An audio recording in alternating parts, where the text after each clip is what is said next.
прямом эфире информационная программа «Вести Чеченской Республики». Мои коллеги и я, Рамзан Абуев, готовы рассказать о наиболее значимых событиях к этому часу. Ассаламу алейкум. Главное сегодня. Прикосновение к средневековью. Тысячи раз приезжаю сюда, и тем не менее я не устаю восхищаться окружающей средой, природой. В Шаройском историко-архитектурном комплексе состоялся субботник.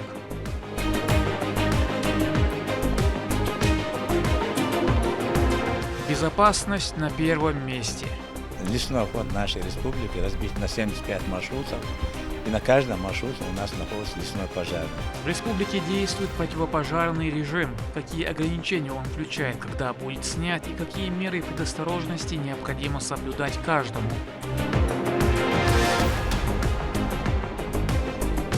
Качественные дороги.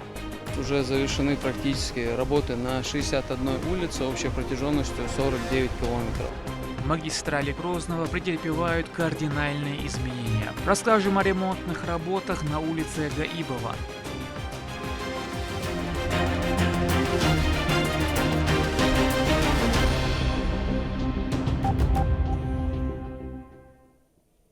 Очередной гуманитарный груз доставлен в кризисные районы Донбасса от регионального общественного фонда имени Героя России Ахмата Хаджи Кадырова.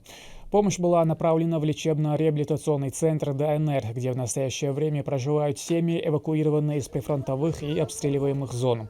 В рамках благотворительной акции организация передала в учреждение продукты питания, канцелярские товары, детскую одежду, игрушки и другие необходимые товары. Сегодня мы по поручению главы Чеченской Республики приехали в Седово Новоазовского района Донецкой Народной Республики, лечебно-реабилитационный центр «Спасатель» МЧС России, где проживают семьи, эвакуированные с обстреливаемых городов и районов Донецкой Народной Республики, где проживают дети, семьи. Привезли от регионального общественного фонда имени первого президента Чеченской Республики, Героя России Ахмата Хаджи Кадырова. На самом деле очень колоссальная помощь. И встретили нас очень радушно. Все довольны. Слова благодарности и главе республики, и Аймане Несиевной. О важности сохранения чеченского языка говорили на круглом столе в Департаменте дошкольного образования мэрии Грозного. Участие в нем приняли представители интеллигенции, которые зачитали доклады, касающиеся актуальных вопросов родного языка для методистов детских садов. 2023 объявлен годом чеченского языка. В честь этого проводятся разнообразные мероприятия по популяризации и прививанию любви к нему среди дошколят. Дополню, что все эти работы проходят на постоянной основе по инициативе начальника дошкольного образования мэрии Грозного Хадижат Кадыровой. Этот год чеченского языка. И наше руководство, Хадижат Рамзановна Кадырова, наш руководитель, поставил перед нами задачу провести ряд мероприятий, посвященных этому году. У нас есть отдельный план мероприятий, посвященных году чеченского языка.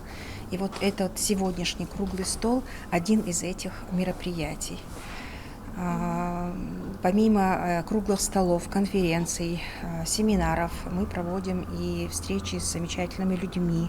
Все это проводится с целью популяризации чеченского языка, привития любви к своему родному языку у детей дошкольного возраста. В республике действует особый противопожарный режим. Это связано с повышением опасности в результате неблагоприятных климатических условий. За нарушение предусмотрены штрафы. Какие ограничения он предполагает, расскажет Медина Мударова. Важность предупреждения лесных пожаров лучше всего иллюстрирует статистика. Именно по вине человека происходит большинство катастроф. А потому необходимо использовать все возможные стратегии для предупреждения лесных пожаров.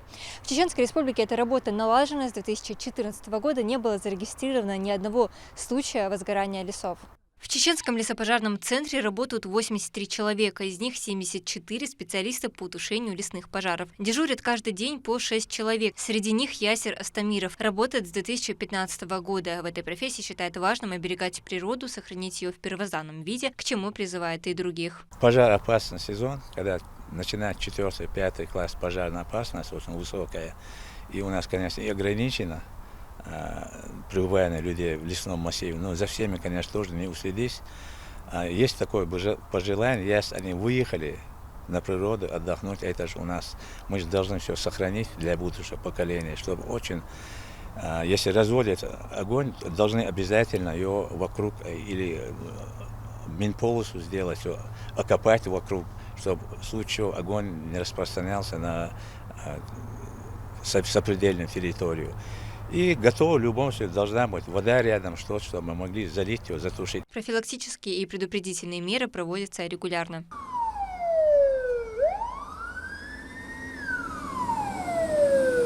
Чаще всего проблемы возникают в летний период, когда трава подсыхает и класс пожарной опасности повышается. Самая горячая пора – конец июля, август и сентябрь. В это время приходится ездить на выезды и мониторить ситуацию. Лесной фонд республики разбит на 75 маршрутов. На каждом находится штатный пожарный. Министерство природы Чеченской Республики играет важную роль в борьбе с пожарами. Ведется колоссальная работа. Строительство дорог противопожарного назначения, также реконструкция дорог, которые были ранее построены, устройство минерализованных полос противопожарного назначения. Работа Министерства природы региона в пожароопасный период направлена на предотвращение пожаров, защиту природы и обеспечение безопасности населения. Деятельность позволяет достичь наилучших результатов в борьбе с огнем. Медина Мударова, Сайдалием Пукаев, Руслан Магомадов, Вести, Чеченская Республика. В рамках нацпроекта «Качественные и безопасные дороги» в нормативное состояние приводит улицу Гаибова. Ее протяженность составляет 600 метров. Помимо асфальтобетонного покрытия, также будут обустроены пешеходные переходы и установлены дорожные знаки. Это позволит сделать передвижение комфортным. Амина Тупилагова продолжит тему.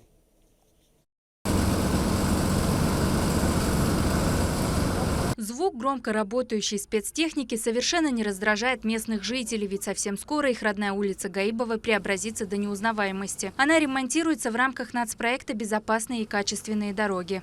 Протяженность объекта составляет 600 метров, площадь покрытия 2970 квадратных метров. На данный момент ведутся работы по укладке первого слоя асфальтобетонного покрытия. Процесс асфальтирования автомобильных дорог регламентирован требованиями соответствующего ГОСТа. Проводятся работы в несколько этапов. Первым делом идет подготовка площадки. Далее происходит отсыпка основания, затем укладка и завершается все трамбовкой катками. За процессом следят общественники. Мы уже 4-й год участвуем в общественном контроле над объектами национального проекта БКД. Это очередной объект наш выезд совместно с представителями Минавтодора, мэрии Грозного. Здесь мы проводим замер параметров, мы замерили ширину укладываемого слоя. Сейчас они укладывают первый асфальтобетонный слой. Ширина, это параметры соответствуют проектным.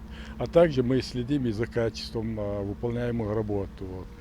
В целом, по качеству проводимых работ мы довольны. Раиса Вакаева живет по Гаибово с 1993 года. Новость о том, что их улица будет улучшена, моментально стала самой обсуждаемой среди соседей.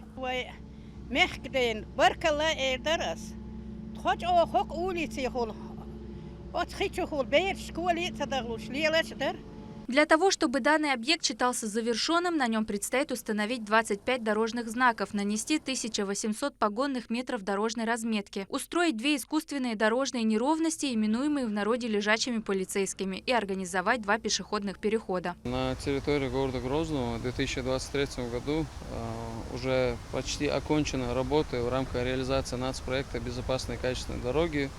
Таким образом, в данный момент у нас уже завершены практически работы на 61 улице общей протяженностью 49 километров. Следующей улицей, на которой проведут ремонт, станет Социалистическая. Она же будет последней. Стоит отметить, что окончание работ по нацпроекту были запланированы на конец октября, но завершаются они досрочно, опережая график на 2 месяца. Амина Тупилагова, Сайтали Ампукаев, Магомед Бараханов. Вести. Чеченская Республика.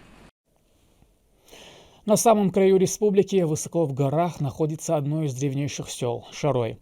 Раньше его защищала крепость, ныне это Шаройский историко-архитектурный комплекс. Он входит в состав Аргунского музея-заповедника и состоит из мечетей, 7 боевых и 33 жилых башен. Историки датируют их 13 веком. Там провели массовый субботник. Были задействованы сотрудники и волонтеры. Репортаж Мадины Кураевой.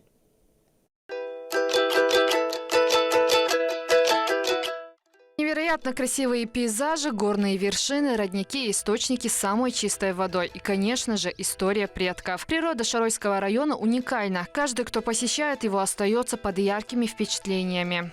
Тысячу раз приезжаю сюда, и тем не менее я не устаю восхищаться окружающей средой, природой. Мы с вами находимся на стыке 3 границ – Дагестана, Грузии, Чечни. То есть Шарой расположен. То есть с одной стороны смотришь через хребет Дагестан, с этой стороны смотришь через хребет Грузия. То есть здесь столкновение разных культур, я бы даже сказал. Это действительно уникальное место. Хотя бы даже потому, что здесь мы кругом смотрим, везде глаз падает, взгляд падает у нас на многочисленные террасы. То есть здесь было сильно развито террасное земледелие. За древними памятниками архитектуры ухаживают на регулярной основе. В субботнике задействованы сотрудники Аргунского музея-заповедника и различных организаций. Мероприятие приурочили к 72-летию со дня рождения первого президента Чеченской Республики, героя России Ахмата Хаджи Кадырова. Здесь будет располагаться гостиничный комплекс. Сейчас идут подготовительные работы по очистке прилегающей территории. Ну а пока на месте установлены временные палатки. Желающих посетить эту местность становится все больше. Для гостей создаются все условия. Подготовлена целая программа различных туров. Для досуга, для приезжающих, для наших гостей, в том числе, вот вы видите у нас здесь и велосипеды, и необходимая атрибутика для велосипедистов. Это так, футболки, шапочки, каски необходимы. Это все у нас есть. Ну, вы видите, кроме того, что я вам показал, здесь у нас есть альпинистские веревки для скалолазания, для любой горно-туристской группы, выходящая в горы. Они могут с собой не возить издалека все это, они могут здесь, прямо здесь, это взять на прокат.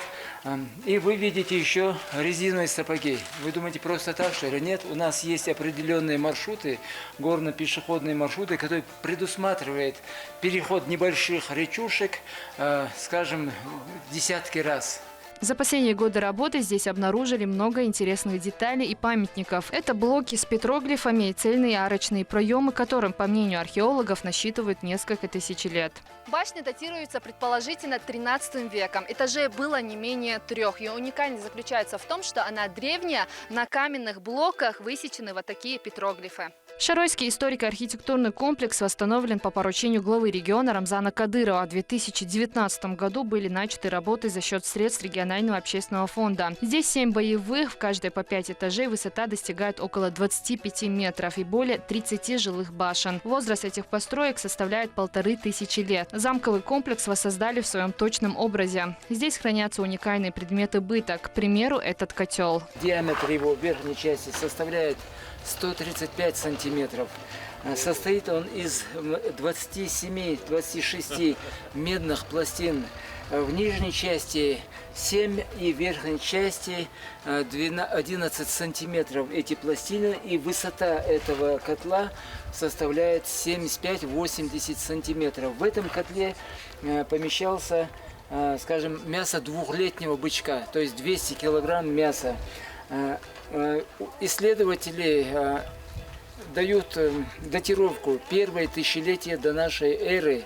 Это возраст этого котла. Комплекс является свидетельством чеченского архитектурного зодчества, которому руководство республики уделяет постоянное внимание. Некогда полуразрушенные памятники теперь воссозданы в лучшем стиле, поэтому познакомиться с материальной и нематериальной культурой народа может каждый желающий. Мадина Кураева, Хусейн Мурдаханов, Магомед Ахматов. Вести. Чеченская республика. К этому часу это все события. И еще больше новостей вы можете узнать и на наших социальных платформах, и в приложении «Смотрим». С вами был Рамзан Абуев, и пусть в вашей жизни будут только хорошие вести.